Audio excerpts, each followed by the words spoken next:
Olá, bom dia. Bom dia. Segunda-feira, dia 12 de maio. Este é o Visual, um programa acessível da TV Brasil. E aqui o surdo recebe a informação na língua brasileira de sinais. É isso aí. Tá participando? Entra lá no nosso Facebook e preste atenção no endereço facebook.com/Visual TV Brasil. O Visual começa agora.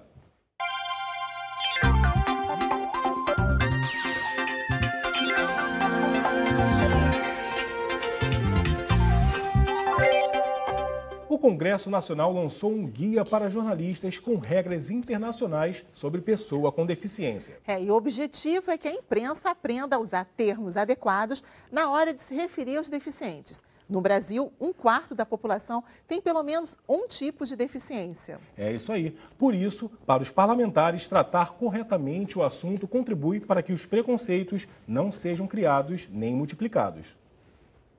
Termos que parecem corretos, aqueles em tom descontraído e outros ofensivos. Todos soam mal aos ouvidos de quem tem uma deficiência. Nunca colocar aquele ceguinho ou aquela outra, né? Ou quando a pessoa passa na rua, você vai com uma pessoa que é dita normal, você vai chamar ela como? Ou senhor, ou senhora, ou, né? Vai chamar dessa forma, né? Então por que chamar o deficiente de uma forma diferente?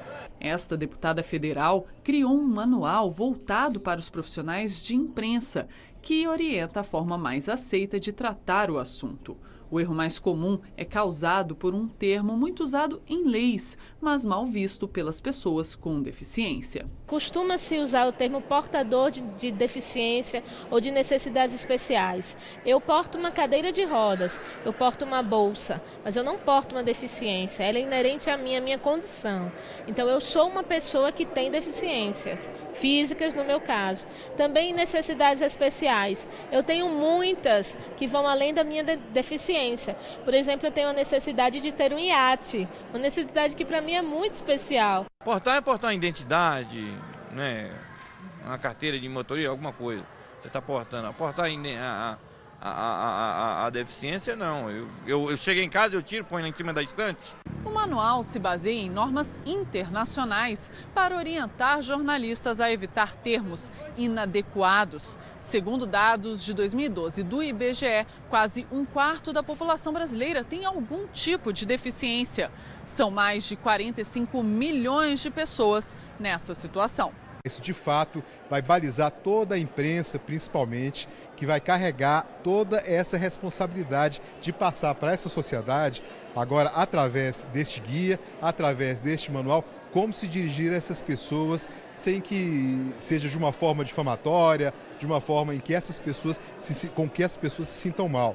O livreto também traz informações como leis de amparo a essas pessoas e dicas de como lidar com elas, como falar naturalmente e evitar o excesso de cuidado. A gente não gosta de a pessoa ajudar quando a gente não precisa, entendeu?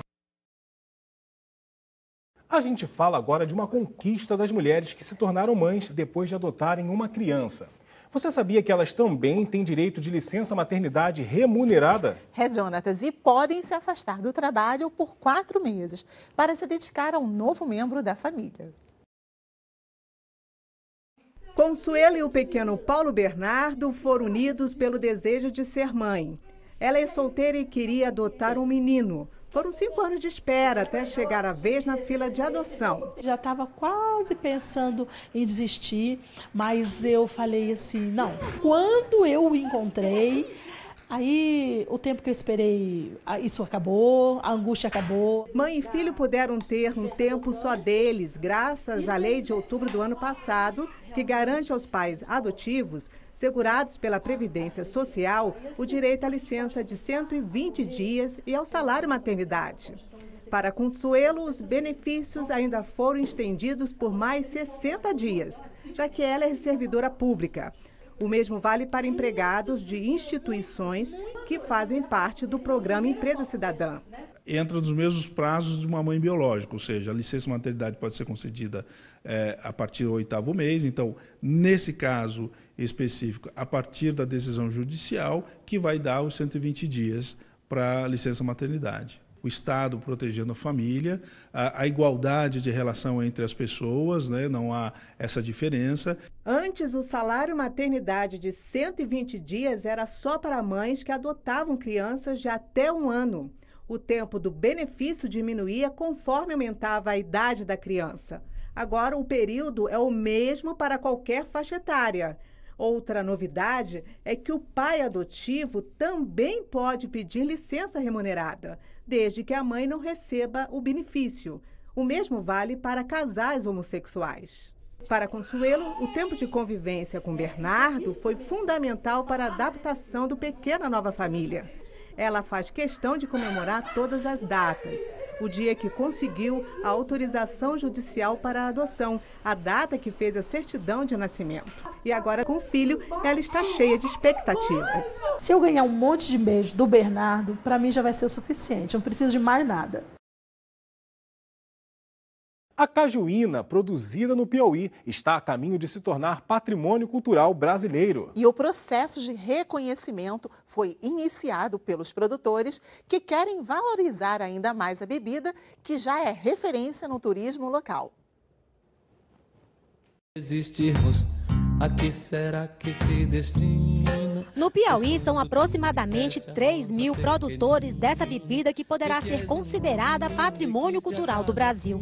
Isso mesmo, a cajuína está sendo avaliada pela população e esse processo acontece através de uma consulta pública que deverá se encerrar próximo dia 14. A solicitação dos produtores para o reconhecimento da cajuína como patrimônio cultural brasileiro foi solicitada em 2008. Um dos motivos é a relação social que a bebida estabelece e que é peculiar ao Piauí.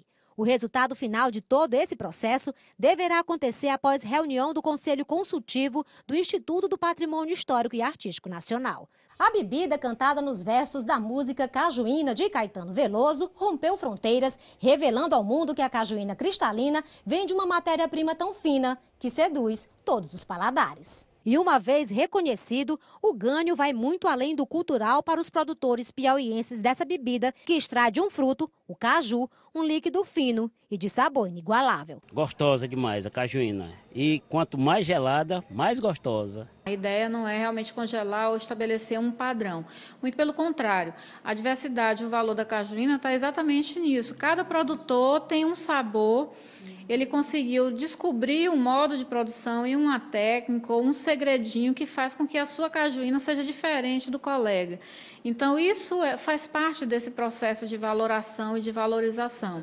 A cajuína cristalina em Terezinha. Dominó, baralho, bingo, sinuca. Vamos revisar os sinais? Dominó, baralho, bingo, sinuca. Um projeto criado por 2 ex-craques, campeões da seleção brasileira na Copa de 94, é um exemplo de sucesso com uma tabelinha entre esporte e educação. E atualmente 1.300 jovens são atendidos em São Paulo e no Rio. Esses são jovens da Fundação Gol de Letra, criada pelos ex-jogadores Raí e Leonardo, correndo atrás da bola e para o futuro. Há 8 anos, o projeto atende as 12 comunidades do Complexo do Caju, na zona norte do Rio. Foi uma oportunidade que eu tive para realizar meu sonho, assim, de ser jogadora. É o primeiro passo para tudo dar certo. Eu antes só tirava nota ruim na escola. Agora que eu tô aprendendo as coisas aqui, agora eu tô bem na leitura. Agora tô mais esforçada. O sonho de virar jogador profissional pode não se tornar realidade, mas o esporte ensina valores para a vida toda. O esporte, isso está provado no mundo inteiro, é um instrumento, uma ferramenta social riquíssima de reinserção, de reeducação, porque motiva Todos os jovens, todas as crianças têm uma motivação imensa pela prática esportiva. A gente aplica o esporte como uma medida de educação, então isso valoriza a educação física, isso valoriza a própria modalidade esportiva, isso valoriza o interesse dos alunos, isso aproveita parte do espaço público, né, da cidade, do bairro. Então é um desafio constante, até para a gente lidar com todos os estigmas que o esporte tem, mas ao mesmo tempo tem sido uma ferramenta valiosa para a gente. Quem vê esta cena pode até pensar que o projeto é uma escolinha de futebol. Na verdade, o esporte é apenas uma das atividades. Aqui, alguns alunos têm até mesmo a oportunidade de visitar outro país. Luiz Mateus está há 5 anos na Fundação Gol de Letra. Ele foi um dos escolhidos para um intercâmbio na França, onde passou 20 dias. Quando você sai do país, você adquire um pouco de experiência, assim, eu creio que você aprende alguma coisa. E para os que não foram ainda, eu tento contar como é que foi e torcer também para que eles vão depois de mim, quando tiverem a idade. Luiz já quis ser um astro do futebol, mas hoje...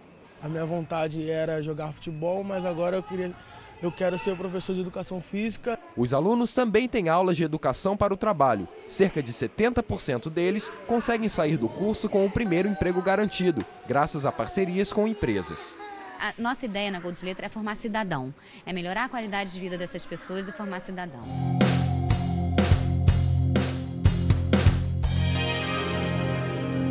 O Visual de hoje termina aqui. Mas a gente volta amanhã. Muito obrigada pela companhia. Bom dia. Tchau.